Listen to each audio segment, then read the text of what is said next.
পূর্ব মেদিনীপুরের এগরায় সমবায় কৃষি উন্নয়ন সমিতির ভোটে বিরাট জয় পেল রাজ্যের শাসক দল তৃণমূল। রাজ্য বিধানসভার বিরোধী দলনেতা শুভেন্দু অধিকারীর গড়ে কার্যত খাতাই খুলতে পারল না গেরুয়া শিবির। বস্তুত কন্টাই কোঅপারেটিভ ব্যাংকের ডেলিগেট নির্বাচনের ভোটে তৃণমূলের বিরাট জয়ের পরে কাঁথির শান্তিকুঞ্জ থেকে কয়েক কিলোমিটার দূরে আর এক সমবায়ে সমস্ত আসনেই পরাজিত পদ্ম শিবির, যা নিয়ে কটাক্ষ ছুড়ে দিয়েছে তৃণমূল। এগরার জুমকি সমবায় সমিতিতে 12টি আসনের মধ্যে 12টিতে জয় হলো ঘাসফুল শিবির। এর ফলে সমবায়টির দখল নিল তৃণমূল। শাসক দলের দাবি, বিজেপির চরম সাংগঠনিক দুর্বলতা প্রমাণ করেছে এই ফল। বিজেপির দাবি, কী কারণে এমনটা হয়েছে তা তারা খোঁজ নিয়ে দেখবে।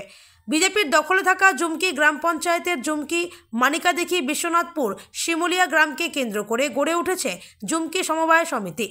12টি আসনের সমবায়ে ভোটারের সংখ্যা প্রায় 580 জন। ভোট পড়েছে 526টি। নির্বাচনের দিন ঠিক হলো 20 ডিসেম্বর। এদিনের নির্বাচনে সমবায়ের বোর্ডটি তৃণমূলের দখলেই চলে গেল। স্থানীয় তৃণমূল নেতা ইন্দুভূষণ প্রধান ও উদয়শঙ্কর সর এবং অশোক দাসের কটাক্ষ, বিজেপির সঙ্গে যে সাধারণ মানুষের কোনো যোগাযোগ নেই তা আজকের ঘটনাতেই স্পষ্ট হয়ে গেল। তারা বলেন, এর থেকে পরিষ্কার বিজেপি কেবলমাত্র কেন্দ্রীয় বাহিনীর ভরসাতেই টিকে আছে। ভোটে লড়াই করার ক্ষমতা ওদের নেই। পদ্ম শিবিরের দাবি আবার ভিন্ন। তারা স্থানীয় স্তরে কোনো গণ্ডগোলের আঁচ পাচ্ছেন। বিজেপির এগরা এক ব্লকের বিরোধী দলনেতা তাপস দে বলেন, এটা সম্পূর্ণভাবে স্থানীয় নেতৃত্বের দেখার বিষয়। তবে ঠিক কোন কারণে এমন সমস্যা হলো তা খোঁজ নিয়ে দেখব।